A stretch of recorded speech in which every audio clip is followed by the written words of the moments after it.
ఎగ్జాక్ట్‌గా మనం 3 days back అయితే అమెజాన్‌లో ఆర్డర్ అయితే పెట్టినాం గదా! డెస్క్ వచ్చేసరికి ఆ డెస్క్ అనేది అయితే డెలివరీ అయిపోయింది. సో, ఇది పోయి తెచ్చుకుందాం. ఓపెనింగ్ చేసేద్దాం. దీని తర్వాత ఇది సెటప్ చేసేసి ఎట్లుంది ఏందని చూపించిన తర్వాత నెక్స్ట్ మనం ఫ్లవర్స్ అవన్నీ చెప్పినా గదా! సో, దానికోసం ఇంకా చిన్న చిన్న సెటప్ అయితే చేసేది ఉంది. అవన్నీ చేసుకుంటూ ఎక్స్‌ప్లెయిన్ చేస్తాను. ఫస్ట్ అయితే మనం డెస్క్ తెచ్చుకుందాం. సెటప్ చేసేద్దాం. మనదైతే వచ్చేసరికి ఫ్రంట్ డోర్ దగ్గర ఉన్నదైతే వచ్చింది. పోయి చూడాలి ఎక్కడుందో ఏమో. పోయి చూస్తే తెలుస్తుంది అసలు అక్కడ ఉందా లేదా అనేసి. పోయి చూద్దాం.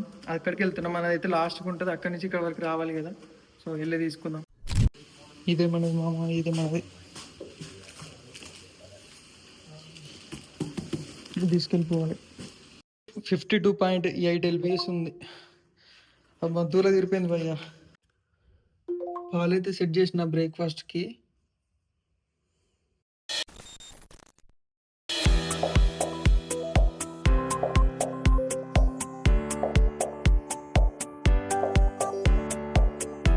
ఇది వచ్చేసరికి డెస్క్ది బోర్డు, దాంట్లో స్క్రూస్ అవన్నీ ఉన్నాయి. ఇది వచ్చేసరికి స్టాండ్స్ ఇవన్నీ సెటప్ చేయాలి. ఒక మాన్యువల్ ఇచ్చిర్రు. సో దీన్ని ఇట్లా సెటప్ చేయాలన్నమాట ఇప్పుడు వచ్చేసరికి.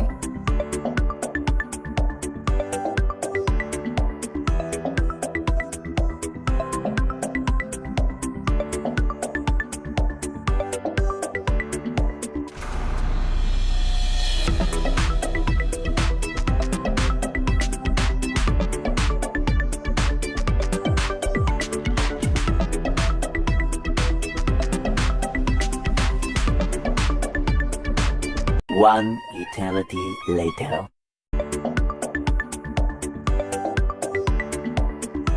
1 అవర్ నుంచి కష్టపడితే ఫైనల్గా అయితే అయిపోయింది. దీన్ని ఒకసారి ట్రై చేద్దాం. దీంట్లో బటన్స్ ఇచ్చిర్రు. 1 2 3 ఎస్ అని ఉంది. ఎస్ అని ఉంటే మన హైట్ని ఒక సెటప్ చేసుకున్న తర్వాత నెంబర్లో సెట్ చేసుకోవడానికి ఎస్ అని ప్రెస్ చేసి 1 ప్రెస్ చేస్తే సెట్ అయిపోతుంది. 2 కూడా అంతే అనమాట. మన ఇష్టం వచ్చిన హైట్కి నెంబర్ సెట్ చేసుకోవడానికి ఇచ్చిర్రు. సో ఇదైతే సెటప్ చేసినాను, బాగానే ఉంది. So final height, maximum height అయితే చూద్దాం ఒకసారి. అంటే నిల్చొని చేసుకోవడానికి కూడా పనిచేస్తుంది అనమాట. సో అందుకే ఇట్లా డైరెక్ట్ ఎలక్ట్రిక్ ఉంటుంది కదా, ఎలక్ట్రిక్ ఉన్నది తీసుకుందామని తీసుకున్నాను. సో ఇదే ఫైనల్ హైట్ అనమాట. మనకి మన హైట్కి ఇంత వస్తుంది. ఇదే ఫైనల్ హైట్. అంటే ఇప్పుడు నిలబడి నిద్ర వస్తుంది అనుకో, మనం ఏదైనా చేసేటప్పుడు, మనం అంటే స్టడీకి సంబంధించిన ఏదైనా చేస్తున్నామంటే నిద్ర వస్తుంది కదా, అప్పుడు నిల్చొని చేసుకోవడానికి ఏదానికైనా పని చేస్తుంది అన్నట్టు ఇట్లా హైట్ అడ్జస్ట్మెంట్ ఉన్నది తీసుకున్నాను. ఇంకా మెనీ మోర్ యూజెస్ ఉంటాయి కదా, సో అందుకోసమే బెటర్ అనిపించి తీసుకున్నాను. ఈ టేబుల్కి వచ్చేసరికి $70 అయితే పడింది. నాకైతే స్వెట్ వస్తుంది మామ, చాలా అంటే చాలా రోజుల తర్వాత ఇగో స్వెట్ వస్తుంది. ఇక ఎగ్జాస్ట్ అయిపోయిన ఫుల్. ఫ్రెష్ అప్ అయిపోయి లంచ్ చేద్దాం. టైం వచ్చేసరికి ఆల్రెడీ 12:43 అవుతుంది, ఆల్మోస్ట్ 1 అవుతుంది. సో లంచ్ తినేసి మనకి డిఫరెన్సెస్ ఏమున్నాయంటే ఈరోజు వచ్చేసరికి టాపిక్ అయితే నేను ఎడ్యుకేషన్ సిస్టమ్ ఎట్లా ఉంటుంది అండ్ రిజర్వేషన్లు కూడా ఉంటాయి కదా, ఆ రిజర్వేషన్లు అనేవి అసలు ఇక్కడ యూజ్ అవుతాయా, ఏమైనా రిజర్వేషన్స్ అనేవి ఉంటాయా అనేది ఎక్స్ప్లెయిన్ చేస్తాను దీంట్లో వచ్చేసరికి. ఆ రిజర్వేషన్లు కూడా బ్లాక్ పీపుల్, వైట్ పీపుల్ వీళ్ళకి ఉంటారు కదా, వీళ్ళకి రిజర్వేషన్లు అనేవి ఉంటాయి ఇక్కడ వచ్చేసరికి. సో అవి ఎట్లా అప్లై అవుతాయి, ఎక్కడ అప్లై అవుతాయి అనేది అయితే మాట్లాడుకుందాం. సో ఫస్ట్ అయితే ఫ్రెష్ అప్ అయిపోయి వస్తా, తిందాం, తర్వాత ముచ్చట పెడదాం, తర్వాత మాట్లాడుకుందాం. వచ్చేసరికి చేతు అయితే ఎగ్ ఫ్రై చేసిండు అండ్ రైస్ పెట్టేసిండు. నిన్ననేమో రమ్య బిర్యానీ చేసింది, వెజ్ బిర్యానీ. సో మనం రేపు ఏదో ఒకటి చేసేద్దాం. ఆల్రెడీ ఇది ఉంది కాబట్టి నేను రేపు ఏదో ఒకటి చేసేస్తా. అంటే డైలీ ఒక్కరమే కాకుండా, అంటే ఒకరే వేయాలంటే ఎవరికైనా ఇబ్బంది ఉంటుంది కదా. సో అంటే ఎవరికి వీలైతే వాళ్ళు చేసుకొని మనం అయితే ఈరోజు ఎగ్ విత్ రైస్. అమెరికా చౌరస్తా బ్రో అయితే ఒక వీడియో పెట్టిండు కౌసు పిట్ట అనేసి. ఎక్కువ ఫుడ్ గురించి, మన లైఫ్ గురించి చెప్తుంటాడు. సో అది ఇంకోటి రిలీజ్ చేసిండు. అంటే ఈ వీక్లో అయితే చాలా అంటే చాలా వీడియోస్ అయితే బ్యాక్ టు బ్యాక్ అయితే రిలీజ్ చేస్తూనే ఉన్నాడు. నేనైతే ఆల్మోస్ట్ కొన్ని వీడియోస్ అయితే చూస్తూనే ఉంటాను. అంటే మన లైఫ్ ఎలాగ ఉండనో సేమ్ బ్రోది కూడా అలానే ఉంటుంది. శ్రీకాంత్ జుట్టుకొండ అని, అమెరికా చౌరస్తా. సో ఎప్పుడు వీడియో వచ్చినా కానీ పెట్టుకొని చూస్తూనే ఉంటాను. సో ఇప్పుడు బ్రోది పెట్టుకొని చిల్ అవుతూ తినేద్దాం. ప్రతి ఒక్క వీడియో స్టార్ట్ చేసే ముందు ఏం స్టార్ట్ చేయాలి, ఎట్లా స్టార్ట్ చేయాలి, ఇది ఇట్లుందా అది అట్లుందా, ఎన్ని బాధలు ఫ్రెండ్స్, ఎన్ని బాధలు. జస్ట్ ఓపెన్ చేసి డైరెక్ట్ మాట్లాడితే అయిపోతుంది కదా. Welcome back to agriculture sir. నేను మిస్టేక్ అనుకుంటా the host of the. Meanwhile, మనం అసలు లంచ్ చేసినామో లేదో ఎప్పుడైనా సరే కొంచెం తిన్నామో అంటే అది తినగానే ఫుల్ అవుతుంది, ఫుల్ కాగానే నిద్ర వస్తుంది. నాకైతే ఎప్పుడు అట్లే అవుతుంటుంది. మీకు ఎట్లా ఉంటుంది అనేసి కింద కామెంట్ అయితే వేయండి. నాకైతే అట్లనే ఉంటుంది. మరి మీకు ఎట్లా ఉంటుందో మీకే తెలుస్తుంది. తిన్నామంటే చాలు, ఎప్పుడైనా సరే ఏదైనా తిన్నాము అంటే నిద్ర వస్తుంది. ఫస్ట్ గుర్తొచ్చేది బెడ్డే. సో ఎప్పుడు ఇట్లే ఉంటుంది.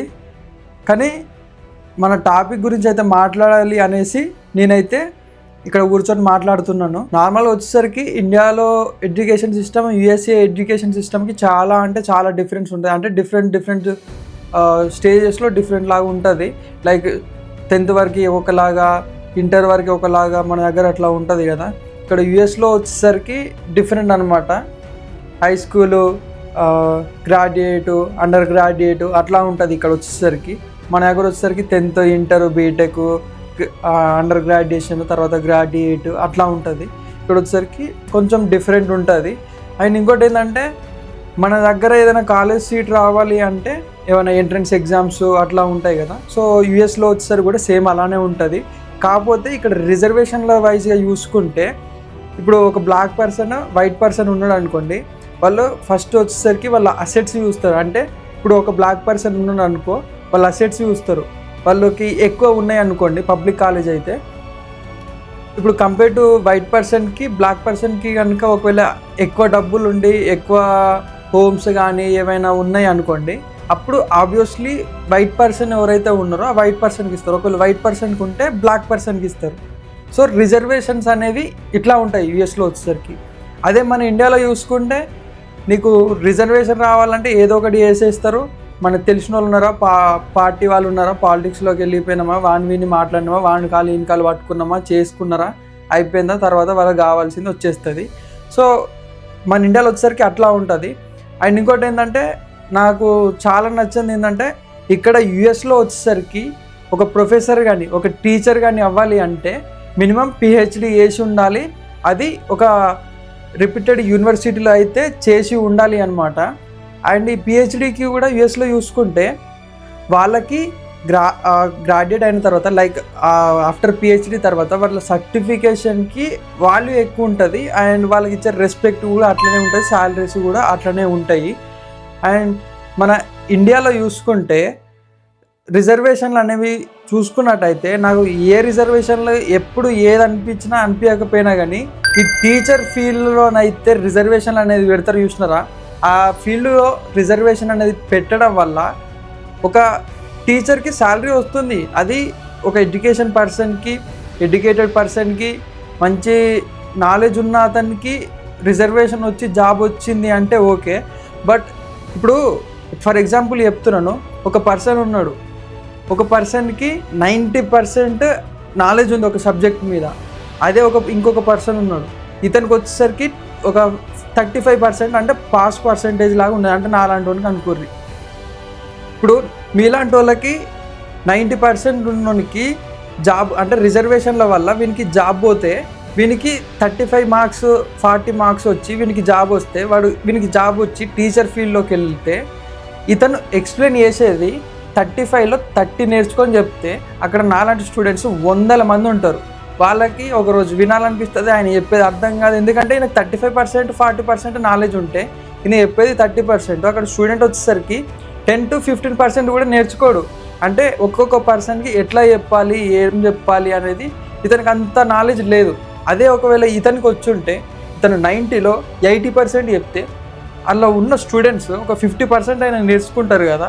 సో ఈ ఎడ్యుకేషన్ సిస్టంలో నాకు నచ్చింది ఒకటి మన ఇండియాలో ఏంటంటే టీచింగ్ ఫీల్డ్లో ఏదైతే ఉందో ఆ రిజర్వేషన్ అనేది మొత్తం తీసేయాలి. ఎవడైతే ఎక్కువ మార్క్స్ వచ్చి ఎవరికైతే ఎక్కువ అంటే స్టూడెంట్స్కి అర్థమయ్యేలాగా చెప్తాడో, అందరినీ సేమ్ ఈక్వాలిటీగా చూసి క్లాసెస్ అనేది చెప్తాడో, సో వాళ్ళకి జాబ్ ఇస్తే మన ఎడ్యుకేషన్ సిస్టమ్కి ఫుల్ వాల్యూ ఉంటుంది. అండ్ చాలామంది కూడా మంచి వాళ్ళు బయటకు వస్తారు చదువుకొని మంచి నాలెడ్జ్ తోటి. ఇక్కడ వచ్చేసరికి నీకు ఎక్కువ మార్క్స్ వచ్చి ఎక్కువ ఉన్నాయి అనుకుంటే వాళ్ళకి ఎక్కువ వాల్యూ ఉంటుంది. మన ఇండియాలో ఎన్ని ఎక్కువ మార్క్స్ ఉన్నా వాల్యూ దానికి ఉండదు. కాస్ట్ చూసుకుంటారు, కాస్ట్ చూసుకొని అవి చూసుకొని రిజర్వేషన్లు అనుకుంటూ అవి అనుకుంటూ ఇవి అనుకుంటూ చదువుకున్నోని పిచ్చోళ్ళని చేస్తారు. అంటే వానికి ఏం రాదు, వానికి ఎంత చదివినా వేస్ట్, ఎన్ని సర్టిఫికేట్లు ఉన్నా వేస్ట్, వాడు ఎందుకు పడికి రాడు అన్నట్టు తీసుకొస్తారు. సో వీళ్ళు ఎడ్యుకేటెడ్ అంటే వీళ్ళకి 90% నాలెడ్జ్ ఉన్నప్పుడు నాకు ఇక్కడ కాకపోతే ఏముంది, ఒక ప్లాట్ఫామ్ నేనే క్రియేట్ చేసుకుంటా, నేనే ఎక్స్ప్లెయిన్ చేస్తాను, నాకు ఎంతోమంది స్టూడెంట్స్ కావాలి, నాకు టీచింగ్ ఫీల్డ్లో నాకు గవర్నమెంట్ జాబ్ కాకపోయినా ఏదో ఒకటి చేసుకోవాలి అనుకొని ఏదో ఒక ప్రైవేట్ స్కూల్లోనో ప్రైవేట్ కాలేజ్లోనో జాయిన్ అయిపోతారు. వాళ్ళు వర్క్ చేసుకుంటూ బయట ఇన్స్టిట్యూట్స్లో లేదంటే యూట్యూబ్ కానివ్వండి సోషల్ మీడియాలో ఎక్స్ప్లెయిన్ చేస్తూ ఇంకా చాలా అంటే చాలామందికి చేస్తుంటారు. ఈ గవర్నమెంట్ వాళ్ళకి ఏంటంటే ఎప్పుడు పోయినావా పోలేదా అసలు పట్టించుకునేటోడు లేడు, నువ్వు పోయినావా లేదా రిజిస్టర్లో సైన్ పెట్టినావా వచ్చేసినా కానీ అడిగే నాదుడే ఉండడు. నేను చాలా వరకు మా విలేజ్లోనే చూసినాను. వాళ్ళు వస్తారు, కూర్చుంటారు, తింటారు, పోతారు, చెప్పే వాళ్ళు చెప్తారు, చెప్పని వాళ్ళు ఒకడు చెప్తుంటే బయటికి వెళ్ళిపోతుంటారు, వాళ్ళు ఏం అడగరు, ఏముండదు. ఇట్లనే చాలా వరకు చూసి వచ్చినాను. మీరు ఎప్పుడు పడితే అప్పుడు వస్తుంటారని స్టూడెంట్ అడిగినా కానీ ఎవడేమన్నాడు అది అని ఇట్లనే మాట్లాడుతుండే అనమాట స్టూడెంట్స్ కూడా. సో వాళ్ళకి ఒక్కసారి లోపలికి వెళ్ళినాక బయటికి ఎందుకు వస్తారు? ఏదైనా సరే మీ బీటెక్లో అయినా ఇంటర్లో అయినా ఆఫీస్ ఒకవేళ జాబ్ వచ్చి ఆఫీస్లోకి వెళ్ళినావు, వన్స్ నువ్వు వెళ్ళిన తర్వాత నువ్వు లాగౌట్ అయితే నీ లాగౌట్ అయిన టైం వరకే నీకు అమౌంట్ వస్తుంది, అట్లా ఉంటుంది. ఇక్కడ ఏంటంటే మనం స్టడీకి వెళ్తున్నాం కాబట్టి వాళ్ళు అడిగే వాళ్ళు లేరు, వీళ్ళకి ఏమన్నా శాలరీ వచ్చిందా లేదా అని చూసుకుంటారు. సో అదొక్కటి కాకుండా కొంచెం ఎడ్యుకేషన్ సిస్టమ్స్లో ఒక్క దాంట్లోనే రిజర్వేషన్లు ఒక్కటి తీసేస్తే కొన్ని లక్షల స్టూడెంట్స్కి మంచి నాలెడ్జ్ షేర్ చేయడానికి ఉంటుందని చెప్దామనుకున్నా. అదే ఈ వీడియోలో చెప్తున్నా. అండ్ ఇంకోటి ఏంటంటే ఒక కొటేషన్ లాంటిది అనుకోండి, ఇంకేదైనా అనుకోండి, అంటే నార్మల్గా గుర్తొచ్చింది ఏంటంటే ఎప్పుడైనా తెలుగుని పక్కన పెట్టుకోవాలి కానీ అతి తెలుగు ఉంటారు చూసినాం అంటే మన బాగుపడడానికి మన పక్క నుండి ఎంకరేజ్ చేస్తుంటే వాడిని పక్కన ఉంచుకోవచ్చు. అదే వాడి తెలివి మన మీద ఉపయోగించి మన మీద విన్ అవ్వాలి, నేనే పెద్ద అది అని అనుకుంటారు చూసినావా, వాళ్ళని పక్కన పెట్టి మన లైఫ్లో ఎన్ని స్ట్రగుల్స్ అయినా ఏదైనా మనమే తీసుకొని మనం ముందుకెళ్తే బెటర్ అని చెప్తాను. ఈ వీడియోలో అయితే ఇదే చెప్దాం అనుకుంటున్నాను. నెక్స్ట్ వీడియోలో మళ్ళీ కలుసుకుందాం.